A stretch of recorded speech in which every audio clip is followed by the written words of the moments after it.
Bismillahirrahmanirrahim. Assalamualaikum warahmatullahi wabarakatuh. Perkenalkan, nama saya Bulan Nurul Putri dari kelas pendidikan Fisika B. Dan dalam kesempatan kali ini saya akan menjelaskan tentang pengetahuan dan ukuran kebenaran. Pertama itu pengetahuan. Nah, di mana menurut filsafat dijelaskan bahwa pengetahuan adalah proses kehidupan yang diketahui manusia secara langsung dari kesadaran sendiri. Nah, dalam peristiwa ini yang mengetahui subjek yang memiliki yang diketahui objek di dalam dirinya sendiri sedemikian aktif sehingga yang mengetahui itu menyusun yang diketahui pada dirinya sendiri dalam kesatuan aktif. Nah, Burhanuddin Salam menjelaskan bahwa pengetahuan yang dimiliki manusia ada 4, yaitu pertama pengetahuan biasa, yakni pengetahuan yang dalam filsafat dikatakan dengan istilah common sense dan yang diartikan dengan good sense. Karena seseorang memiliki sesuatu yang dimana ia menerima secara baik. Contohnya itu, bola itu dikatakan bulat karena memang berbentuk bulat. Air jika dipanaskan akan mendidih dan sebagainya. Pengetahuan yang diperoleh dari kehidupan sehari-hari. Yang kedua, pengetahuan ilmu atau sains, yaitu ilmu yang diartikan sebagai ilmu pengetahuan alam yang sifatnya kuantitatif dan objektif. Nah, yang ketiga, pengetahuan filsafat, yakni pengetahuan yang diperoleh dari pemikiran yang bersifat kontemplatif dan spekulatif. Nah, filsafat ini membahas segala hal dengan kritis sehingga dapat diketahui secara mendalam tentang apa yang sedang dikaji. Yang keempat yaitu pengetahuan agama, yakni pengetahuan yang bersumber dari Tuhan sehingga pengetahuan ini bersifat mutlak tentang sesuatu apa-apa yang sudah ditetapkan, misalnya tentang hal yang baik dan yang buruk. Yang kedua yaitu ukuran kebenaran. Nah, ukuran kebenaran pengetahuan filsafat yaitu logis.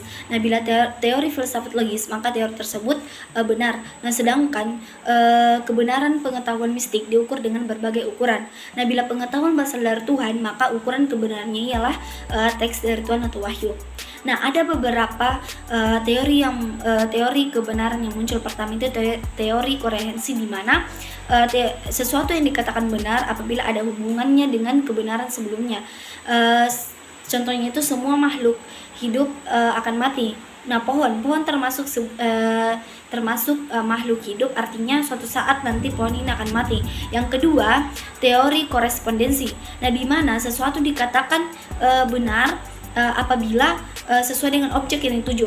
Contohnya Indonesia, ibu kotanya itu Jakarta. Nah, di mana Jakarta ini dekat dengan Bandung, jadi dapat dikatakan ibu kota Indonesia itu Jakarta dekat dengan Bandung. Nah, yang ketiga, teori pragmatik. Nah, di mana teori ini dikatakan benar apabila memiliki manfaat dan sudah diuji.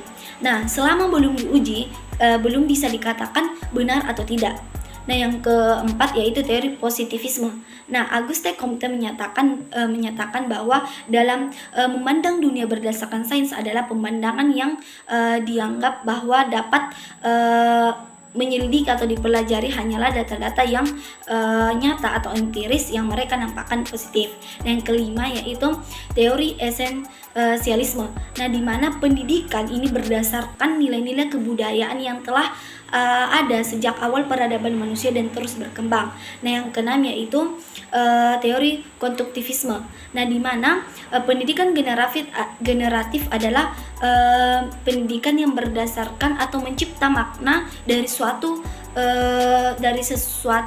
yang terjadi atau peristiwa yang terjadi. Nah, yang ke-7 yaitu teori ilahiyah. Nah, di mana kebenaran ini yang berasal dari Tuhan dan bersifat mutlak, artinya tidak dapat diganggu-gugat.